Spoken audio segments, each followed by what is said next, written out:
Hello दोस्तों, नमस्कार। मैं LPMS चैनल की तरफ से आप सभी लोगों का स्वागत करता हूं। दोस्तों, आशा करता हूं आप लोग अच्छे होंगे। दोस्तों, शक्ति संतुलन का आज दूसरा पार्ट देखेंगे।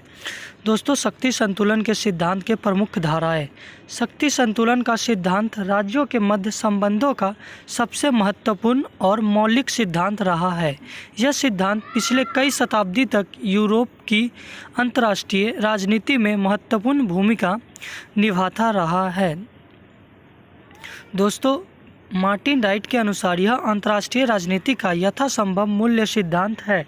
शक्ति संतुलन की धारणा अंतर्राष्ट्रीय राजनीति में 18वीं और 19वीं शताब्दी की है, जहां 5 या 6 मुख्य राष्ट्रीय कर्ता होते थे जो शक्ति के लिए परस्पर संघर्षरत रहते थे।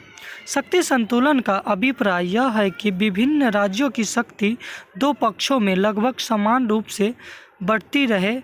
कोई भी एक राज्य अन्य राज्यों पर हावी न हो, इतना शक्तिशाली न हो कि वह दूसरे राज्य पर हमला करने, उसे दबाव या हराने में समर्थ हो। किस प्रकार विभिन्न राज्यों में संतुलन बना रहना चाहिए। दोस्तों, अगर इसका PDF चाहिए तो कमेंट करें।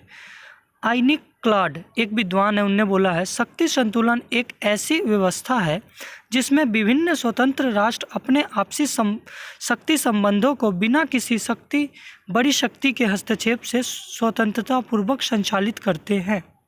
जॉर्ज श्वार्ज़बर्गर ने बोला है, शक्ति संबंधों में संतुलन तुल्य भागी या कुछ सीमा तक स्थिर है, जो अनुकूल परिस्थिति में राज्य द्वारा की गई संधियां किसी दूसरे साधनों में उत्पन्न होती है। फे एक लेखक है, उनने बोला है कि शक्ति संतुलन का अर्थ राष्ट्रों के परिवार के सदस्य की शक्ति न्यायपूर्ण तथा संतुलित तुल्यधारिता जो किसी राष्ट्र के दूसरे राष्ट्र पर अपनी इच्छा ला लेने से रोक सके। शक्ति संतुलन की विशेषताएं। शक्ति संतुलन की कोई एक परिभाषा न होने के कारण इसमें अनेक विशेषताओं के संबंध में जाना आवश्यक है। पामर ने कुछ लक्ष्य बताए हैं जिसमें हम शक्ति संतुलन के बारे में समझ सकते हैं। एक में शक्ति संतुलन का अर्थ संतुलन, परंतु शक्ति इतना अस्थिर है कि शक्ति संबंध सदैव परिवर्तनीय होता है। इसमें संतुलन के साथ अंतर्राष्ट्रीय असंतुलन नहीं होती है। दोस्तों, इस चैनल को सब्सक्राइब कर लें। 2 में शक्ति संतुलन को सक्रिय प्रयत्न प्राप्त किया जा सकता है और इसे प्राप्त करने के लिए राज्यों को सदैव प्रयत्नशील रहना पड़ता है। कोई दे दिए वरना नहीं होता। 3 में शक्ति संतुलन की नीति यथापूर्वक को ज्यों का त्यों बनाए रखने की नीति होती है, लेकिन शक्ति संतुलन की वही नीति सफल होती है जो समय व परिस्थिति के अनुरूप प्रगतिशील हो। 4 में यह कहा अत्यंत कठिन है कि शक्ति संतुलन पूर्ण रूप से स्थापित हो गया है, क्योंकि शक्ति को मापना और स्थिर कर पाना असंभव है। इसका परीक्षण केवल एक ही स्थिति में किया जा सकता है, वह है युद्ध। परंतु जब युद्ध शुरू होता है तो शक्ति संतुलन समाप्त हो जाता है और पुराने शक्तिमान राष्ट्र शक्तिहीन हो जाते हैं और नए देश शक्तिमान होकर उभरते हैं। दोस्तों, अगर कहीं भी ये चैनल में आपको ये लेक्चर समझ में नहीं आया तो कमेंट करें, हम दोबारा आपको प्रयास करेंगे।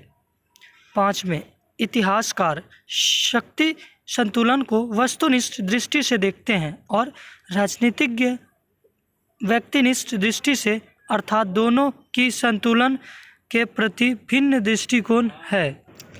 6 में शक्ति संतुलन मूल्य रूप से शांति स्थापित करने वाला उपकरण नहीं है, यह युद्ध को संतुलन करने का अस्थायी साधन माना जाता है। दोस्तों, आगे देखते हैं 7वां पॉइंट। शक्ति संतुलन व्यवस्था तभी कार्यान्वित के खेल में केवल बड़े राष्ट्र ही खिलाड़ी होते हैं। छोटे राष्ट्र या तो इसका शिकार बनते हैं या दर्शक होते हैं।